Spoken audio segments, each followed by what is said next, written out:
kill you. thing. Like. Here we have Taavi Kotka. Yeah, it's hard to pronounce. Yeah. How do you say it then? Kotka. Kotka. Kotka. Kotka. Yeah. I just need to be checking the audio here. This is what happens when you do live. Too much noise around? No, it's all good. There we go. It's all good. Yeah. Yeah, okay. Yeah. And you're from Estonia? True. Yeah, it's true. We want more than one word answers, okay? So, a former CIO of Estonia, which is Chief Innovation Officer, is that correct? Information officer. Information Officer. Yeah. What's the difference between information and innovation? Actually, there is no difference. What's the same thing? But it's more known. CIO as a term is more known as an information officer. So everything that is related in IT. So it was basically the number one position in IT and telecommunication. So something was broken. In the end, I was guilty. You came in. That's how you Yeah. came No, in. I didn't came in. I was guilty. You were guilty. Yeah. I'm like, if you're like government like employee, I mean, there always has to be someone to blame. So yeah. You're the scapegoat. That's a bad role, but Yeah. it's a fun role. Yeah, it was bad. It was like total fun. Yeah. Total fun. Good. Now, I've been prepped with some background questions about, tell us, sorry, I'm going to cut to the chase and go back to, you were here as a keynote speaker for Myriad and you're up on stage and, mate, what was the key message that you were trying to get across or get out there into the world? Actually, I wasn't on the stage. I was on stage like yesterday evening when it was a pre-session. Yeah. But it's supposed to be today. Oh. But because of the this current flooding, and the hurricane, and the hurricane. they cut the event. So I couldn't be on stage. What was the main message that you wanted everyone to understand? I mean, the world is changing, you know. And what happens is that more and more people are becoming freelancers. And as they become freelancers, it also means that they start looking for services, and also government services, where it's convenient for them. So the thing that you actually buy government services from your own government, it's so yesterday. Do you want to take that call and we'll record it? No. So what it means is that if you count all the freelancers in, if you multiply it with their yearly salary, you get more than 20 trillion market. And the way how people will start buying government services is the same way like they buy music. So 20 years ago it was only CD in your local CD store. Now how you buy? I mean, like you pay $10 per month and you get everything. What does everything mean? Like, are you talking about resources, internet access, healthcare? No. I mean, think about like what government provides. I mean, today you can get an education from MIT without leaving Australia, right? Yeah. So with telemedicine, you might get like many of your health problems solved without actually buying them from Australia. The business environment, I mean, if there's a country that provides you better, more hassle, less hassle service, you might buy it. So that's what I'm saying. It's a huge market, and governments has always been fighting for physical talent, but now it's more about virtual talent. I understand that you worked for the government, so you understand being an entrepreneur and working for the government as well. So what are the core differences that government is lacking that they could learn from entrepreneurs? But to be honest, I mean, you never can learn government. I mean, I think you have to work there many decades to understand it deep down. But they're not bad people, first of all. I mean, government people, they want to also do cool stuff. I mean, everybody wants to do cool stuff. Nobody wants to do boring stuff. So if you think that those bloody bureaucrats, they only care about their own career, it's not true. I mean, if you offer them a proper path, if you show them that this could be done, they're actually very, very good workers, and then they succeed. I mean, Estonian e-residency, without government officers, would be impossible to achieve. So they actually want to do cool stuff. So did you just mention e-residency just then, or? Yeah, cool. So tell us about e-residency. E-residency is basically a simple tool to make Estonia bigger. So what we wanted to achieve is that the same thing like companies. I mean, if they want to make more revenue, they need more customers. So the governments actually have the same goal. You want to make your country bigger, you want to make more revenue, you need more people. Or you need to dig more, gold and other stuff out of the ground like you do. But we don't have anything in our ground. So normally we have the sun, and we're trying to harness that as our biggest resource. Well, at least I think we should be anyway. It's a destination, a lifestyle choice as well. But we can't see it at the moment. But yeah, tell us more about e-residency. So did that actually help grow Estonia? I mean, we have currently around 19,000 e-residents, which seems to be a small number, but we just started. But 19,000 is actually 3% growth of our working age labor force. Wow. So if you think about it, we basically have cracked the idea how to grow your population virtually. Because the people who are connected with your economy will actually produce your GDP. So if you have more people connected with your economy, you have more potential to grow your GDP. We have grown that, the population side, we have grown that 3%. The GDP hasn't grown the same amount yet, but that's just a starting point. Okay. That kind of proves the point that you could grow a business and make a business just being virtually online, almost. And that the idea of a border or a country is obsolete almost. The point is that people will start buying services very convenient and hassle-free and cheap. So I don't know, if running a company, let's say in Germany, costs several thousands of euros, and if you can do it with less than 1,000 per year, you will choose that. Of course they will. It's all about revenue.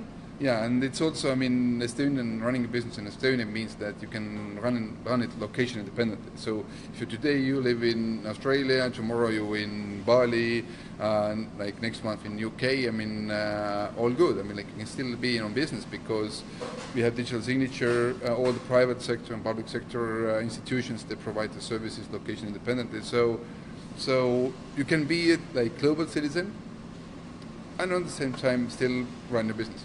That's amazing because the future of work is moving towards that way, where we're becoming freelancers, remote workers, and people want to be digital nomads is another word that you're describing as well. I'll give you some numbers. Forbes has measured that it's around 35-36% of United States labor force is freelancers. And they estimate that this number grows up to 40% by 2020. So what it means is we are not talking about thousands here anymore. We are talking about tens of millions of people. And when they figure out that they actually can provide the service globally, not only in the location they physically are, it's a huge market. And that's a 20 trillion market already. 20 trillion market, and it's now up to banks, financial institutions. It's up to the businesses, up to the countries, up to the cities. Who grabs that market? And definitely, we cannot grab them all physically.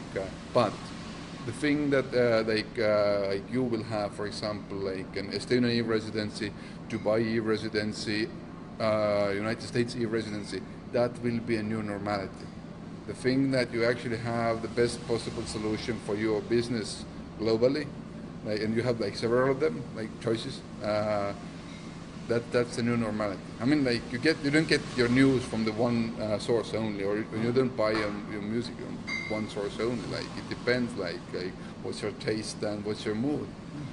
The same happens with businesses and business environment. So is that removing the likes of visas and all of those kinds of barriers as well? Well, they could just be independent country, but they're providing skills online where I could tap into Estonia or another country in Africa because they have the skill sets that I want and it could be on virtual online. The physical world remains. So obviously it gets smoother as crossing the borders and stuff, but it remains. You still have to stand in lines and so no. Okay. Yeah. That problem was just too difficult to that to change quickly, and so best go virtual? No, it's not. But the thing is that we have so many countries, and they all have their own tools, and have a solution that fits them all.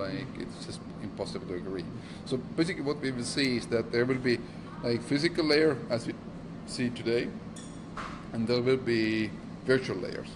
And you might be a physical citizen of Australia, but at the same time, you are a virtual citizen of, you are Estonian, or you are vegan, or you are Christian. So you can build many additional layers on top of that, and that's the future. So the beauty is that technology helps people to collaborate, agree on principles, agree on goals, and helps to support this group to act as a virtual country.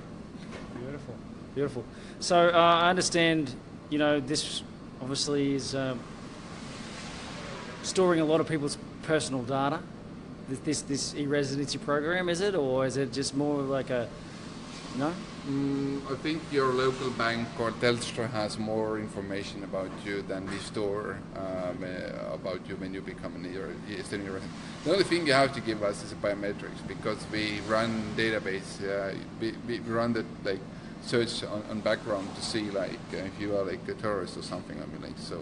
But the other common interest that you have is cybersecurity, right? True. Why do you think cybersecurity is so important? Because the whole virtual thing actually relies on trust, and if there is no trust, there is no solution. If people don't trust the system, they don't use it. So that's why our country can't go back on paper anymore. So that's why we emphasize that cybersecurity is extremely important. Are you using blockchain to help with that identity or the cybersecurity stuff? I like the thing. If something is hide, everybody actually points that out. I'm just wondering, or do you think there's a technology that you could utilize? To be honest, many of the solutions that blockchain offers at the moment have been... The blockchain. Many of those solutions that blockchain offers actually have been solved, in North Europe, using other technologies, like signing digitally, or having efficient property registry and all that kind of stuff. And also immutable identity, if you put it in there, that's where the trust comes into it. So I'm wondering we use blockchain in healthcare, so it's an extra security layer to guarantee that data integrity is there. But it is I feel like it's important that you emphasize the idea of trust. So I like that you're really focusing, instead of it's about cybersecurity, but the fact that you focus on trust is actually an interesting kind of perspective. Sure. Good. So I think phone's about to go flat. It's been hammered today, but I want to make sure that I get a little bit of insight into how do you operate as a human being, and how do you stay clear of mind? How do you become efficient, productive human? Do you exercise? Do you... I don't exercise. Yeah, sport, it's the direct path to the grave. No. I love to walk, and I love to do gardening.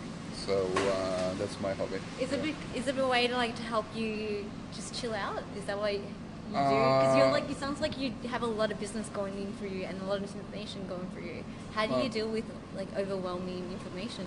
I have 3 children. That's a bigger problem actually. So do I. No. Stay chill, and life is fun. You should enjoy that. And I think even important is life is too short to do boring stuff. Yeah. So whenever you're hooked with boring stuff, chop it. Chop it. Yeah, change your life. So you live your life based on the 9s and 10s. If anything below 8, you just chop it. That's a cool concept. No, here also, I came to this conference because I saw what Skype did with Estonia. Having guys programming stuff that basically changed the world, and you're studying together with them, and you live together with them. So I think many of my age or even younger persons understood that okay, this is possible. I also can change the world if they did. And this kind of conferences, what Myriad has here, has a huge importance because you can have all the money in the world, or you can have like best infrastructure to support startups, but you still need to see examples. You still need to see like this motivation, like motivating people, like Peter Schwartz yesterday. You have to see them like explaining what goes on and how you can change the world. Thank you so much for that. I enjoyed the conversation. Yeah, me too. Absolutely a pleasure to meet you, Taavi, and thanks very much for your time. I know you're busy, even though you missed your speech, you're probably busier now. I've got to do even more interviews. Thanks so much for listening, guys. Follow us on Beach City Life on Facebook, and thank you. Thanks, Taavi. Hopefully he'll share it out on Facebook too.